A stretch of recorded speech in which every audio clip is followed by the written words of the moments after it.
That's another sale on Shopify, the all-in-one commerce platform to start, run, and grow your business. Shopify makes it simple to sell to anyone from anywhere. Whether you're selling succulents or stilettos, start selling with Shopify and join the platform simplifying commerce for millions of businesses worldwide. Customize your online store to your brand, discover new customers, and build the relationships that keep them coming back. Now it's your turn to try Shopify for free and start selling anywhere. Sign up for a free trial at shopify.com/ATC, all lowercase. Go to shopify.com/ATC to start selling online today. Shopify.com/ATC. This is Internet Marketing.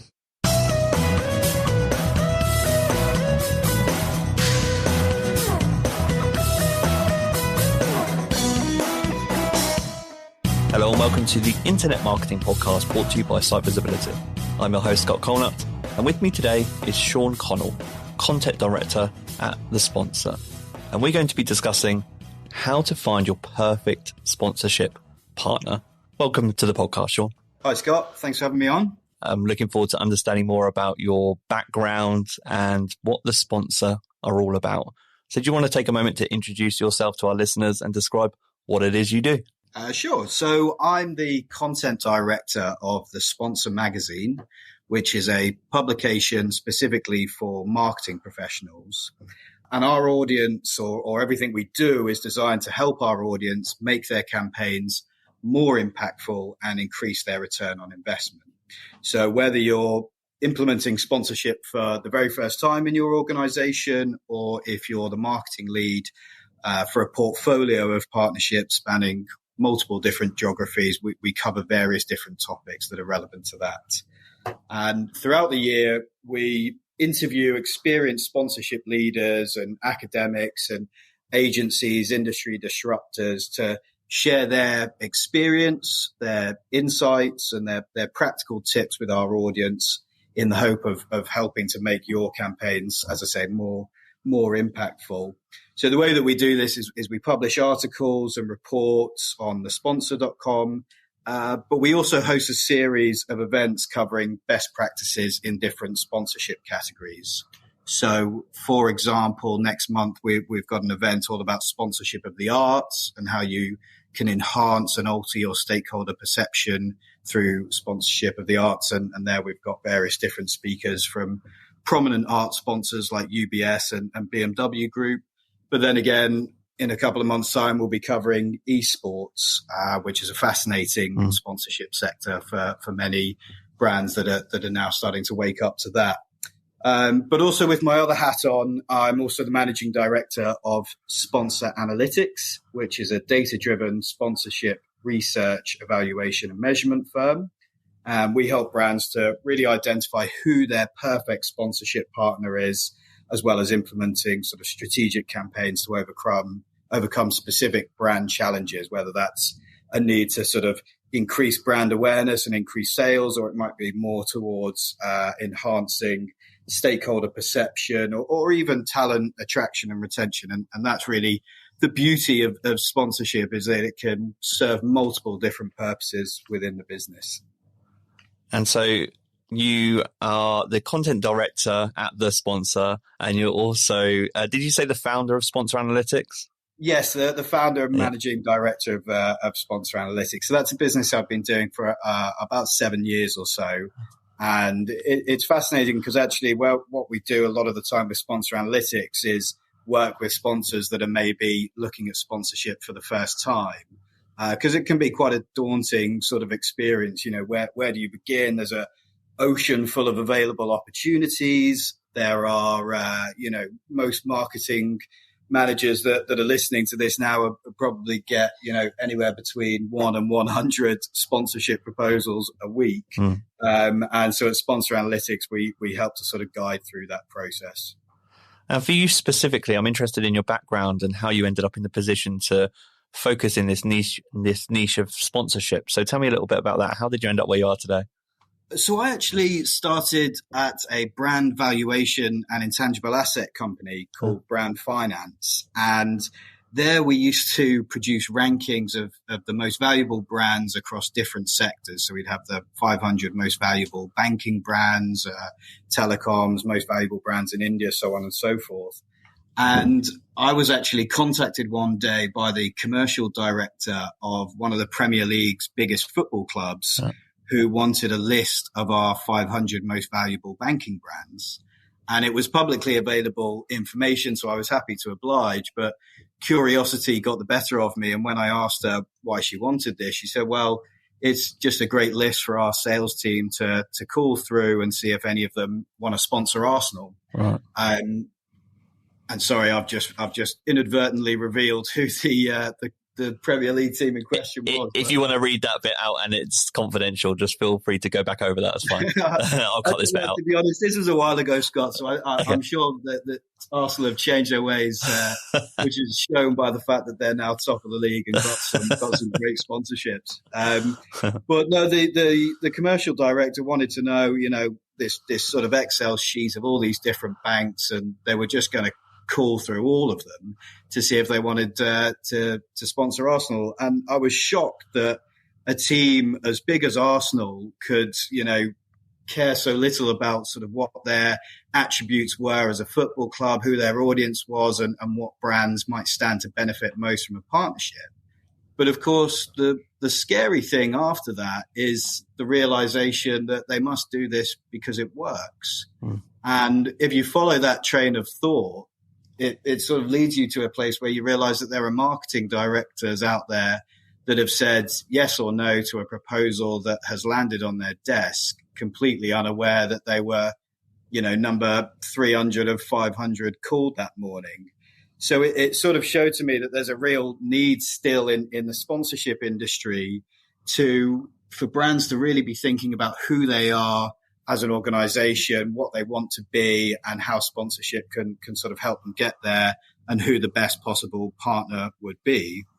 And, in no other area of business, or indeed in marketing, do we see such high sums of money, such big budget going out the door with such little due diligence around who, what, or where that money would be best spent. So that's really sort of what got me into sponsorship. Interesting. So it sounds like the penny dropped when you started to identify how little business intelligence perhaps there was for marketing directors related to potential sponsorships. Is that an accurate summary? Yeah, I think so. And, listen, it's hard because some of these proposals do land on your desk and they look fantastic. There's an army of people whose job it is to sell sponsorship. It's very difficult. And, sometimes seeing your logo on a mock-up of the front of your favorite football team or alongside your, a golf event or what have you can sort of be the difference to get you to sign on the dotted line.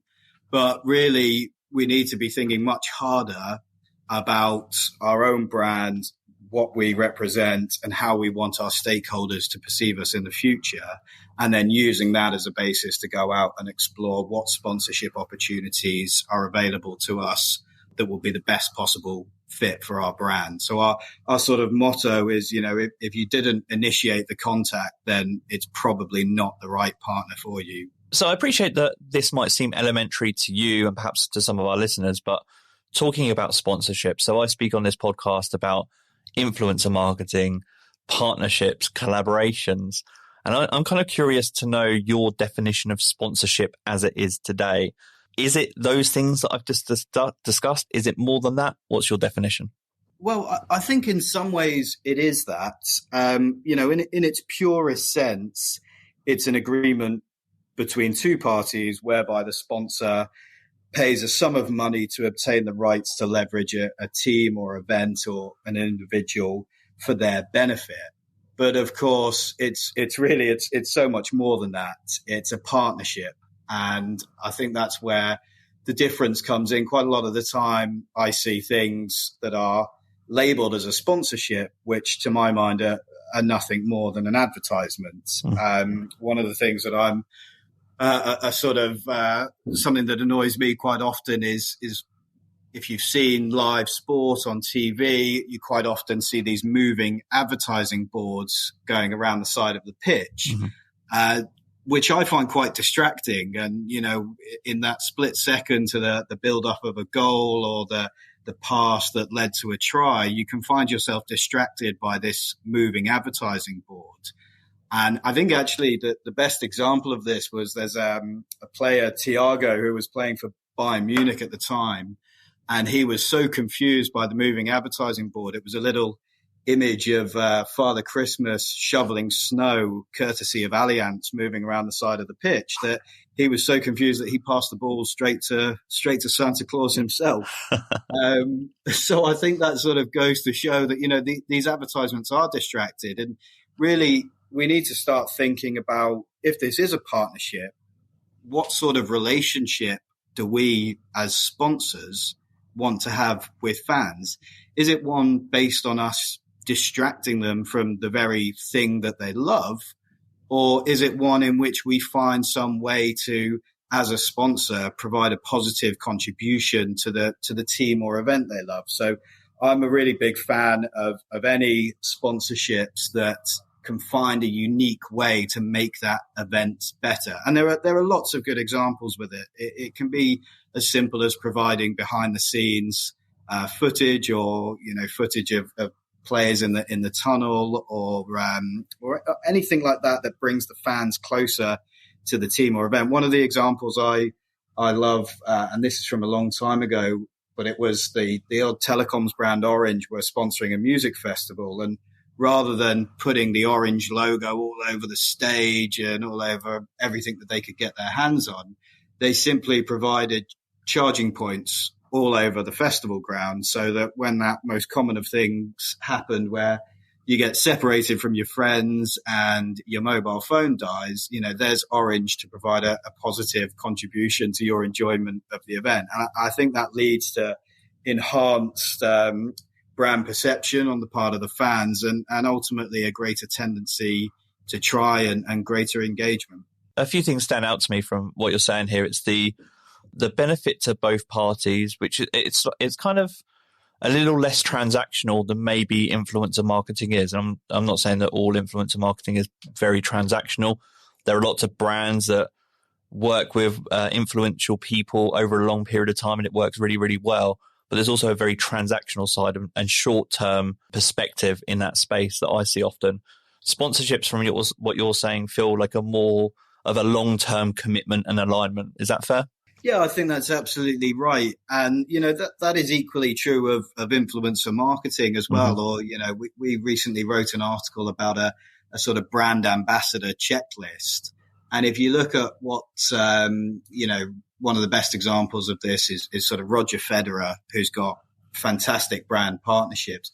But in most cases, those brand partnerships with Rolex or Moët or Credit Suisse, they're long-term, spanning decades. But they also involve those brands contributing to causes that are very close to Roger's heart. So they do a lot of work with the Roger Federer Foundation, for example. So I think, with any partnership, even if you think about a relationship in your personal life, where that relationship is a one-way street based on one party taking for their own benefit and giving nothing back, that's rarely, in my experience, a healthy relationship. And the same is absolutely true for any sort of sponsorship or partnership. That makes sense. And you've kind of started to give me the answer to this next question as you were talking, but you were describing some of the questions you'd ask yourself if you're a business or if you're a marketer, and when the right time is to sponsor someone or to consider sponsorship. So what are your recommended starting points? If I'm a business owner, a marketer out there, I'm hearing this episode, learning about sponsorship marketing, what are the characteristics of a company that actually, what characteristics make a company a good fit to start exploring sponsorship marketing?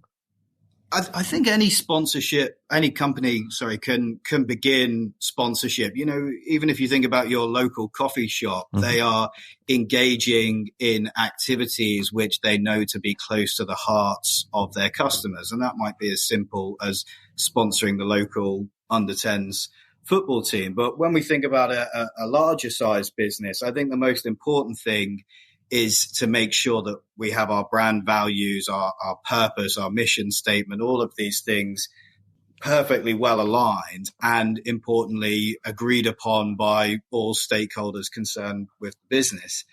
We've done projects before where whenever we start a new project identifying who the perfect sponsorship partner should be for a company, we always do a large consultation, not just with the marketing director and their team, but also with the HR director, the finance director, the chief exec, chairman, and some customers and clients as well. And what you find actually in a lot of cases is businesses that think they're all in agreement actually have quite a lot of differing views, particularly when it comes to the future direction that the company should be going in. And that's very important with sponsorship, because in sponsorship, we're not just trying to find a partner that is an exact mirror image of how we are perceived today. We're also looking to say, okay, well, in the future, how would we like our customers to perceive us? And if there's a gap between how we're perceived today versus how we wish to be perceived in the future, that's where sponsorship can help us make that jump in perception. So it's very important, first of all, to make sure that everybody in the organization is in agreement with what the future direction of the company should be. And I would say that, if you're still having those discussions, or if you're still in disagreement about that direction, then it's really a time to take a pause and settle that issue before you start looking proactively at what might be the best sponsorship opportunity for you. Yeah, that's a really interesting difference that you've highlighted there, that when you compare influencer marketing to sponsorship and you think about the differences. So influencer marketing, for example, you can experiment with working with different types of influencers, and arguably maybe it's more flexible than sponsorship. Sponsorship is a real commitment to the long-term values and alignment. So like you said, maybe there's a little bit more decision making, particularly in larger corporations. Is that what you see? A lot more maybe bureaucracy. Is that fair? Yes, I think so.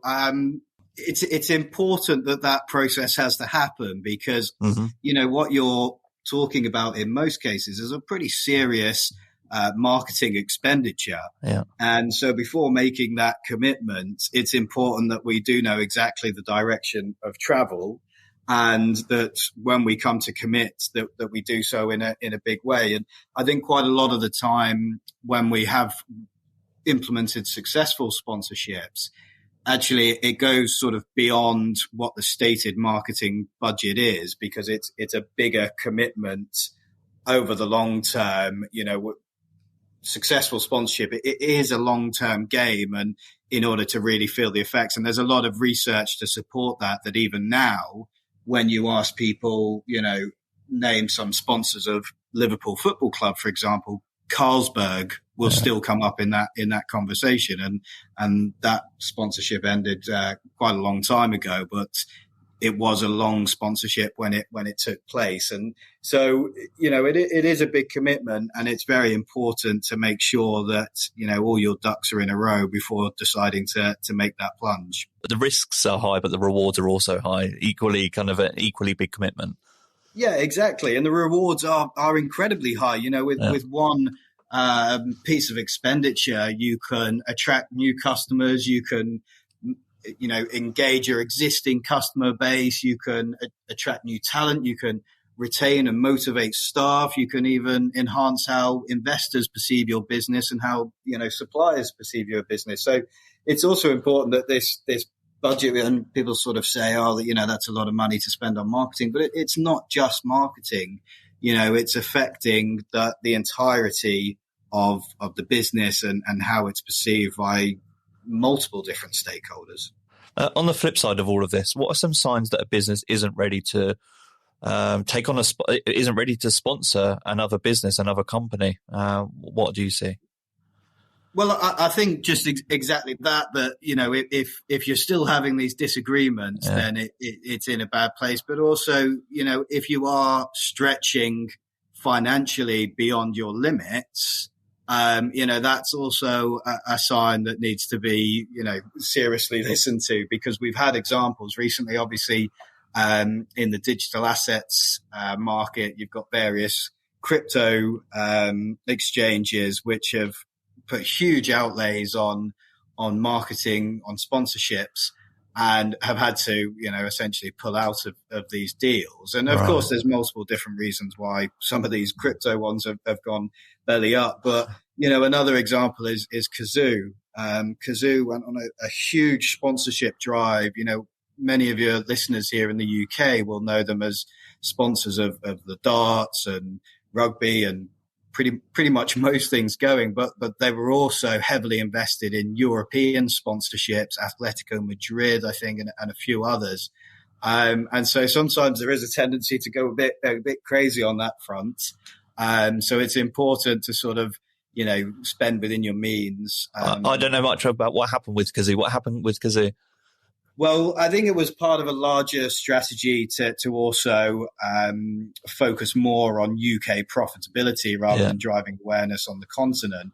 But, they attacked the European market with the same vigor that they attacked the UK sponsorship market. And there were multiple different sponsorship deals in operation, and they've all subsequently had to be scaled back to focus more on the UK, where they're still a prominent sponsor. But it's interesting because, Kazoo is a pretty good example of one of those brands that, they do lots of good engagement with fan bases, but for them, their stated objective is brand awareness at all costs. So it sort of makes sense to be on everything, and maybe whereas some other organizations are more keen on focus, creating a sort of a deep relationship with one particular partner. That's really interesting that you mentioned Kazoo as an example, because I'm a sports fan and I recognize the name and I can even visualize the logo on like shirts or something.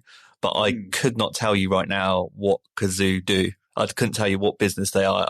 My guess would be like insurance or something, but I can't remember for sure. Well, it's the two of them, actually three of them. It's Kazoo, and Cinch is the other big sponsor that you may have seen. They sponsor England cricket and I think a couple of football teams as well. And essentially both of them do, secondhand car sales, but they drop them off at your door and some other sort of USPs. But it's a new market, and it's interesting because it's a bit like the foreign exchange market, where a couple of years ago there were new brands popping up all the time with Forex trading, and they invested heavily in sponsorships to just generate huge amounts of brand awareness. But of course, at some point, that brand awareness has to then start resulting in increased revenue, and I'm not sure. I think sometimes when those numbers aren't quite adding up, the sort of £50 million worth or whatever it may be of sponsorship doesn't make quite as much sense as it did before. Yeah, it's really interesting that you say that. Like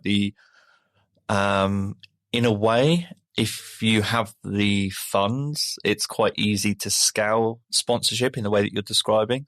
However, it sounds like you have to have the substance behind the sponsorship for it to actually have an effect. And Kazoo sounds like a really good example, but I'm sure there are others. Is what I've just said fair? Like, you can scale sponsorship easily if you have the funds, but for it to be really impactful, you've got to have the substance, like you said, the alignment behind it, to enhance that customer experience, both sides.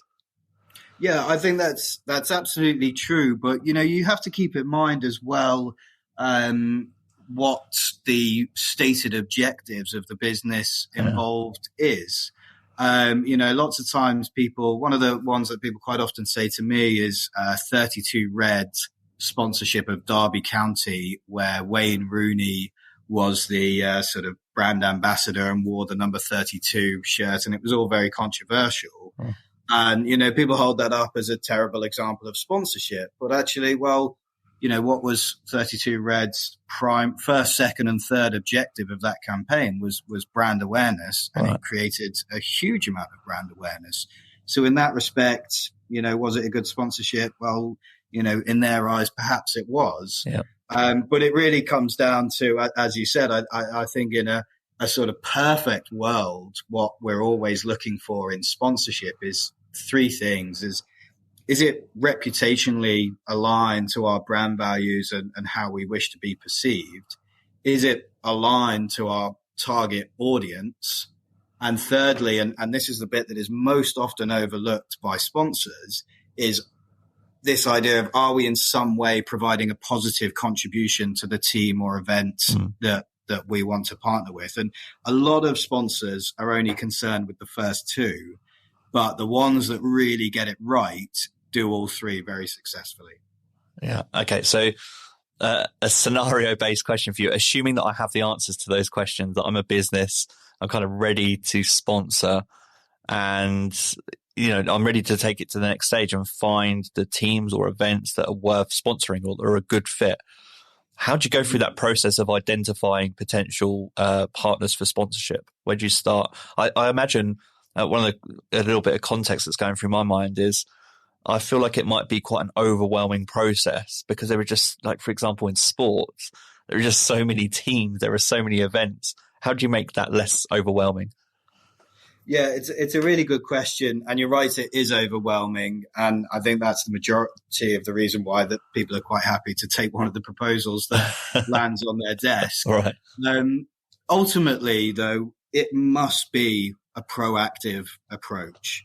And it starts with this thorough evaluation of who you are as an organization and what you represent. And you do need to get opinions around the table, not only because this helps you build the broadest picture, but actually the implementation of sponsorship in your organization is a very difficult thing to do as well. And I've seen plenty of examples where 6 months or more of research work has gone into a sponsorship, only for at the 11th hour, a chairman comes out of the woodwork and says, "Oh, why on earth are we doing this? That sounds like a complete waste of time." Right. It's in the bin. So it's important to get all those perspectives and opinions from all the various stakeholders together at the beginning.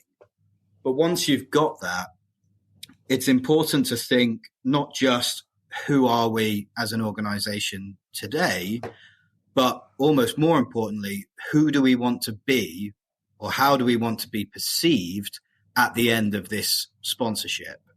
And once you've got that, you can start to build almost a hypothetical profile of what your ideal sponsorship partner looks like. So are they viewed as, incredibly trustworthy? Do they have heritage? Are they accessible, or are they exclusive? Do we wish, how important are things like innovation in our ideal sponsorship profile? And we can actually sort of create a scorecard of measures and prioritize some of these areas.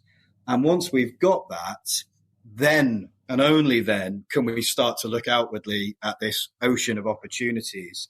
And I'd say the first way that you go about sort of reducing down that ocean of opportunities is really to say every organization operates in some form of industry, and those industries have within them inherent demand drivers. So, for example, technology is innovative. Telecommunications is fast. Airlines are safe, for example. So straight away, we can start excluding different sponsorship categories where they sort of go against those industry drivers. I always find it quite amusing when, you might board an airline. They say, your safety is our number one priority. But, just before, you might have seen a Formula One car crashing at 200 miles an hour into our logo. So, there's some ways in which you can immediately just exclude a lot of sponsorship categories, and equally highlight the ones that represent some of these sort of industry attributes best. And then further within that, when we look at a specific industry, just sticking with Formula One, for example, there are brands within Formula One that represent your individual company sort of USPs. Within your market, are you the new kid on the block, or are you the trusted hand that's been there for 100 years? And if it's the former, and you are that new kid on the block, then it makes more sense to perhaps partner with one of Formula One's newer teams entering, the sort of Haas Formula One team.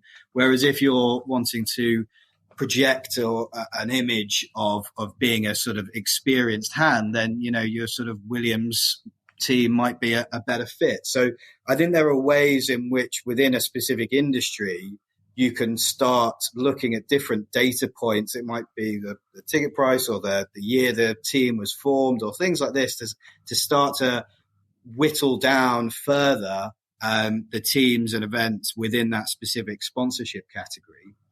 But ultimately, there is a point at which a human touch is needed. And once you've whittled down to a smaller group, you do need to sort of get off your backside and do some proper research into that individual team or event. And once you start doing that, you may find that there are further characteristics that mean that you have to exclude that particular partner. It might be the existence of a competitor operating in that space. It may well be the budget.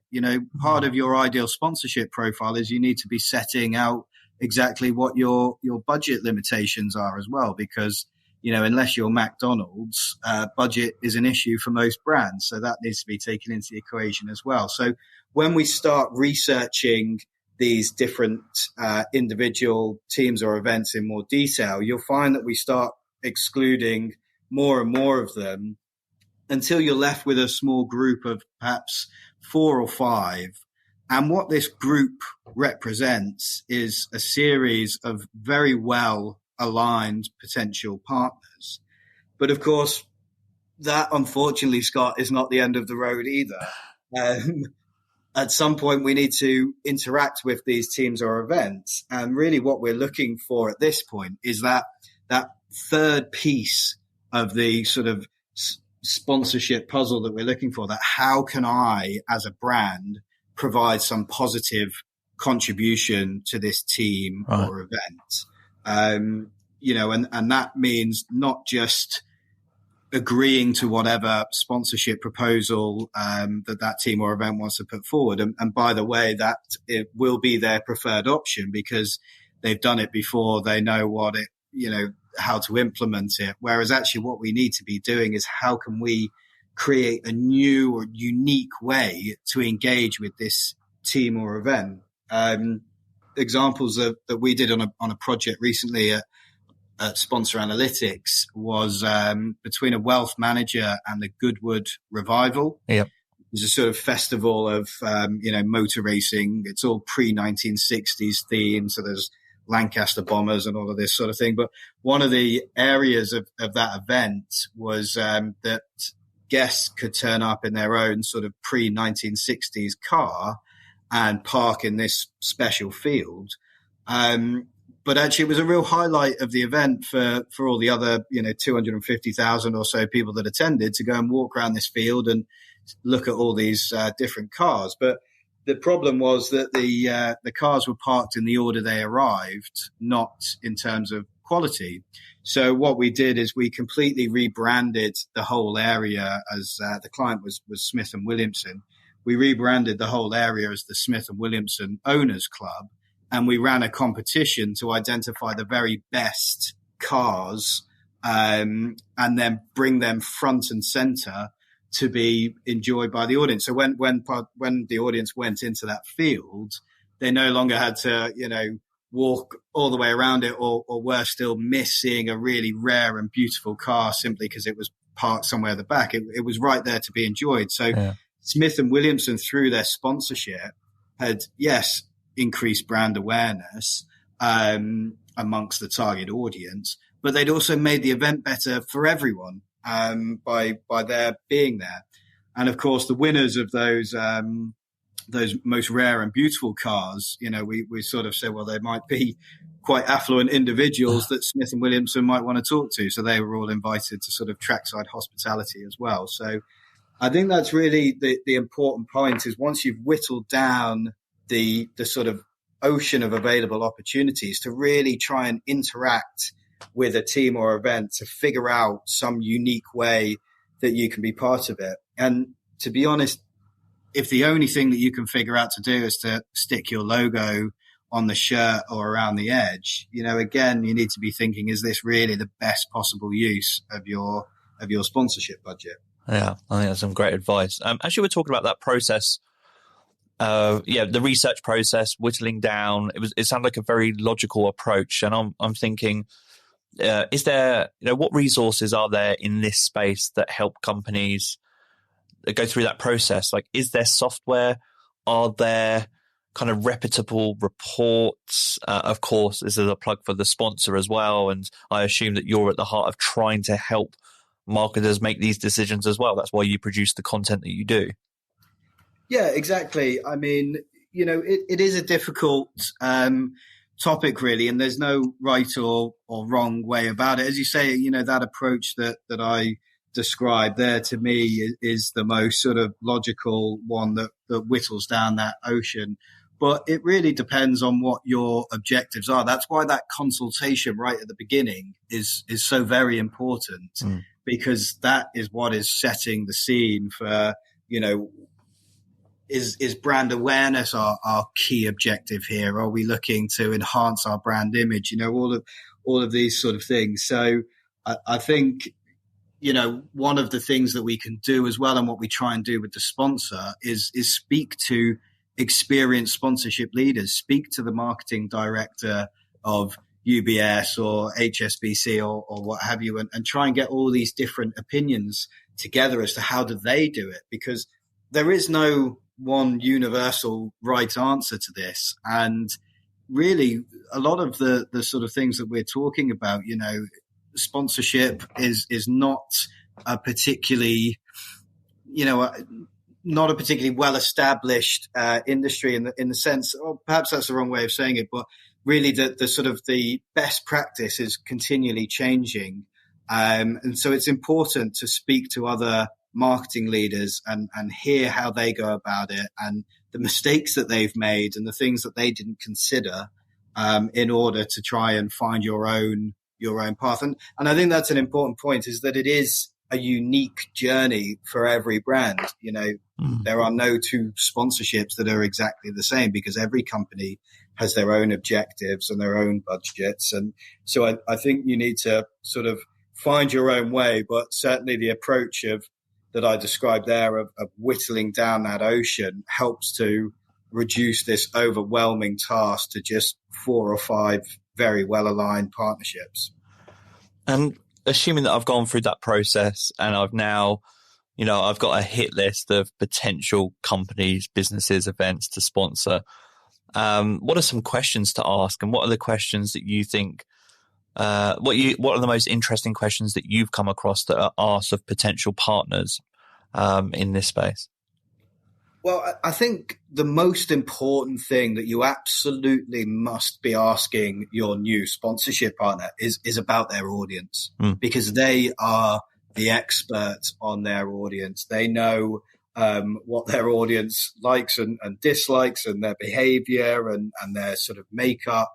And I think it's really important to ask them about this, and not only how their audience behaves, but also which sponsorships have they implemented in the past with other commercial partners that have worked particularly well, which ones have fallen on their face, and what were the reasons behind that. So it's really important to get to the heart of who that audience is, because, in any football club or music festival, the audience completely changes, even at a business event. How do you really understand the audience of an insurance event or a telecoms event without speaking to the experts in that particular category? So I think that's a really important point. But on the more sort of granular, we need to be exploring, what exactly are our rights as a sponsor around the intangible assets of that company, where or that event, where and when can we use them, the access to sort of mailing lists, social audiences, social posts, but also, if it's a sort of a sporting event or involves entertainers or something, player appearances, use of facilities, these are all sort of important things to consider. And it's important to remember that you, as the sponsor, you hold quite a good amount of power in these negotiating scenarios in most cases, just because so many teams and events are struggling to find sponsorship, that actually, if you ask the questions, you'll usually find that your partner is quite accommodating, because in most cases it doesn't cost them too much more to help you fulfill some of your plans. So I think it's important to really understand what's included in your sponsorship contract. And we've actually got a really useful article about that on the sponsor, about how to negotiate your contract and sort of additional things you should be asking for. But also in this idea of coming to a sponsor and trying to find a unique and new way to engage with them, you need to be approaching these conversations and saying, listen, this is our plan. This is how we plan to leverage your brand, your event, your fan base. Is this feasible? And these are the ways we'd like to do it. Can you help us? So I think those are the really important questions to be asking.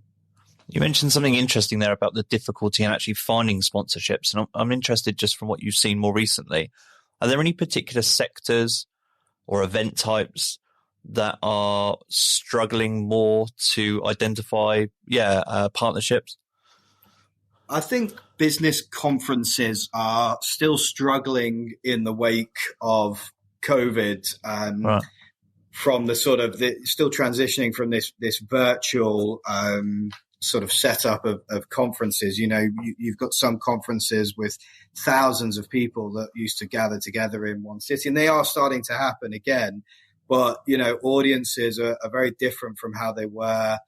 So I think that's one area. But to be honest, it's a challenge that affects many organizations, many teams. And I would say, if any of your listeners are responsible for getting sponsorship into their team event or business conference, don't feel too disheartened, because it is very hard and everyone is struggling, from the local village fair right through to, Manchester United and what have you. So, it's a constant struggle to get new partners in.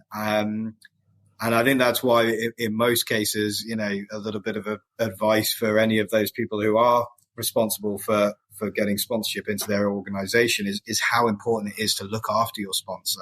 And, a lot of these things that we've talked about, how to, engage in a unique and a new way with an event, what you find is that the really good events actually have quite a lot of very good suggestions about how to do this. They already have sort of things arranged where you can sponsor the sort of behind the scenes access, in a sort of Amazon Prime documentary type way.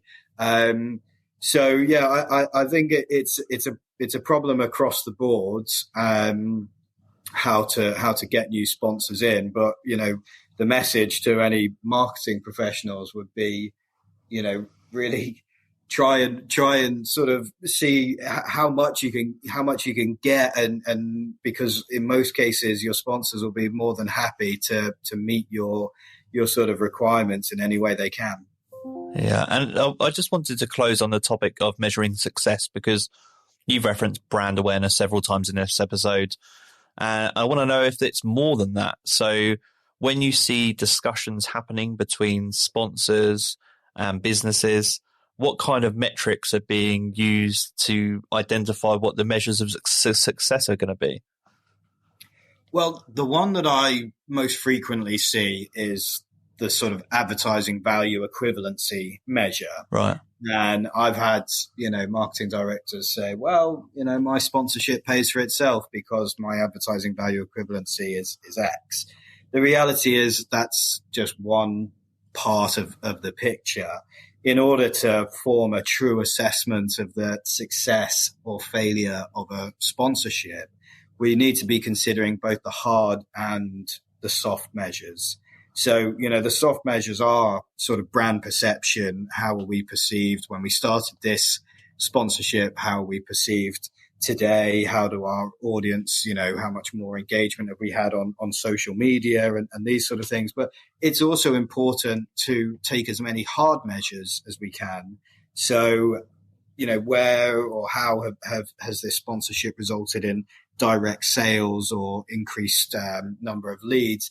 And that's a really tricky one, because you can sponsor an event, and just because you've had an increase in sales, you can't necessarily tie all of that directly to your sponsorship. And that's where fan engagement competitions are really useful, where we can actually say, okay, well, X number of people filled in their details in order to enter our competition. So at the very minimum, if we throw away all of our soft measures, we know that the sponsorship resulted in this.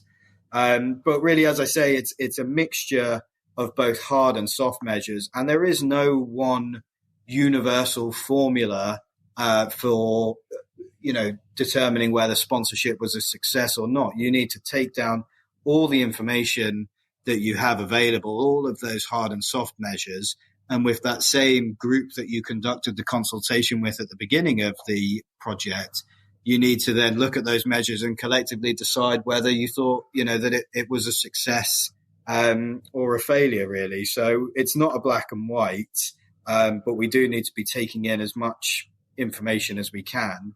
And ideally from reliable sources, excluding as much cognitive bias as we might or as might otherwise exist. In most cases, you're the marketing director, and your job reputation is sort of on the line. And equally, when you're getting data that comes from your partner organization, the team or event you sponsored, you sort of have to be a little bit careful with that as well, because it's in their best interest to make it look as sort of successful as possible. The one I always used to laugh about was, you'd get the results back from a business conference you sponsored, and it would say, 89% of the audience were director level, but actually within that director level, there was a lot of account directors from, who really are more like a manager level. So you just have to be careful where you're getting your data points from. And I would say the best possible measure of success, if you can afford it budget wise, is actually to get an external organization to come in and manage that process. Certainly if the investment that you're making in the sponsorship is a sort of multi-million-pound commercial deal, then I think it makes good sense to get a Nielsen Sports or a Brand Finance to come in at the very beginning and set up the parameters for that measurement. And that way you can have an honest third-party assessment of success or failure. Sean, it's been a pleasure to learn more about the sponsorship space in this episode. If people want to learn more about these topics that we've been discussing today, if they want to learn more about the sponsor or sponsor analytics, where can people find you?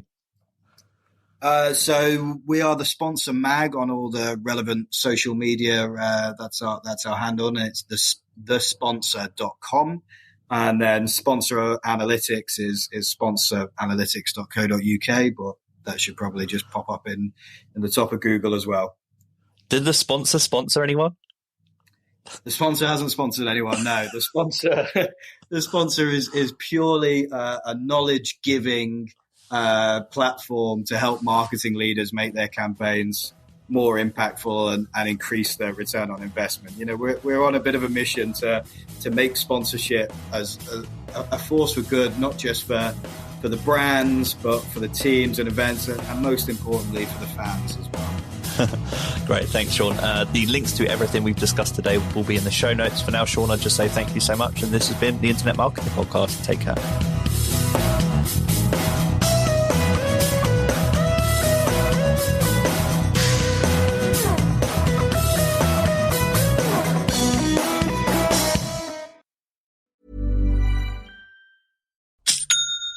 That's another sale on Shopify, the all-in-one commerce platform to start, run, and grow your business. Shopify makes it simple to sell to anyone from anywhere. Whether you're selling succulents or stilettos, start selling with Shopify and join the platform simplifying commerce for millions of businesses worldwide. Customize your online store to your brand, discover new customers, and build the relationships that keep them coming back. Now it's your turn to try Shopify for free and start selling anywhere. Sign up for a free trial at shopify.com/ATC. All lowercase. Go to shopify.com/ATC to start selling online today. Shopify.com/ATC.